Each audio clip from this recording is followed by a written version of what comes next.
Ուսումնական կենտրոնի մարտավարական դաշտում հերթական դասաժամն է։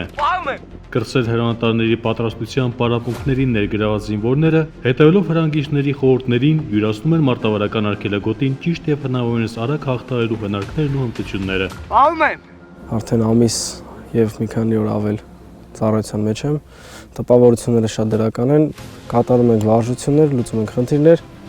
լսում ենք հրամանատարներին եւ փորձում ենք ամեն ինչ կատարենք ժամանակին եւ ճիշտ։ Մեր ամբողջ ջանքն ու եռանդը ներդնում ենք, որպեսզի կարողանանք արդյունքի հասնել, դառնանք մեր հայրենիքին պետքական ու կարևոր զինծառայողներ։ Առաջին անգամ արգելագոտին հաղթահարող նորակոչիկներն ասում են, զինծառայության առաջին 2 ամիսները բավական էին ընկալելու առաքելության էությունն ու նպատակները։ Առաջին անգամ էր մարտավարական պատրաստությունները, համ դժվար էր,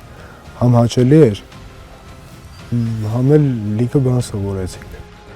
Ուժերի գերլարումով ու համակուշադրությամբ զինվորները սերտում ամրապնդում են ուսանածը։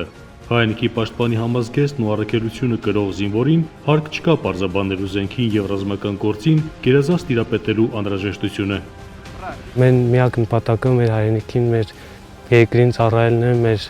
տունը, հողը, ջուրը պահելը։ Եվ այդ նպատակին հասնելու համար մենք ներդնում ենք մեր ջանքն ու եռանդը։ Շատ հետաքրքիր է բոլոր այս գործողությունները, թե զենքի հետ կապված, թե մարտավարության հետ կապված։ Գնացել ենք կրակային պատրաստությունը ստացել ենք, այսօր մարտավարությունը կատարեցինք, շատ հետաքրքիր է, ճիշտ է, տեղեր կան, որ դժվարություններ կան, բայց այդ դժվարություններն էլ արվում են, որ մյուս անգամները արդեն մեր համար ավելի հեշտ լինի եւ պատրաստ լինենք ու զգոն։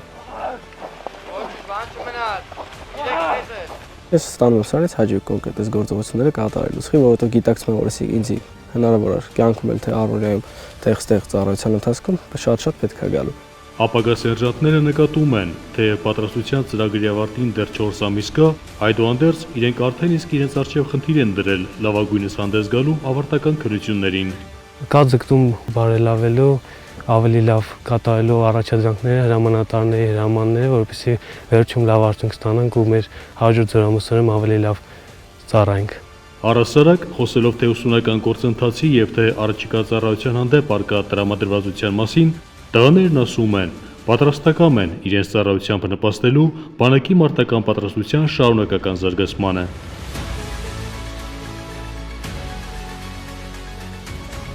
Վստահ եմ, որ կլինեմ լավագույն զինվորներից մեկը իմ հայրենիքի համար, իմ առջև դրել եմ խնդիր, որ պետք է մինչև վերջին օրը ես երթումս պահեմ ու լինեմ այն լավագույն զինվորը, որոնք պատկերացնում են ինձ իմ հրամանատարները։ Եթե ստենք պետք է լինենք լավագույնը, որ հանկարծ եթե Աստված չանի ինչ-որ մի բան պատահի, իմանանք մեր գործունեությունը պետք է զինվորը պատրաստ լինի, զգոն լինի։ Ես եկել եմ ստեղին պարտքը տալու համար, ոչ թե պարտքը, ես իմ իրավունքն է ծառայության մեջ։ Ես իրավունք ունեմ ծառայելու, ես այդ իրավունքը փորձում եմ կատարեմ ժամանակին եւ ճիշտ ու լսում հրամանատարներից։ Եվ այս հողերը, այս ամեն ինչը մեր զինվորները մեր պատմությունով եկած, այս հողերը պահած հողերն է, ոնց կարա մարդ իր զինվորական իրավունքից չօգտվի ու չծառայի Հայաստանի Հանրապետության։ Ներսես Իվանյան, Հովհաննես Գրիգորյան, Զինուժ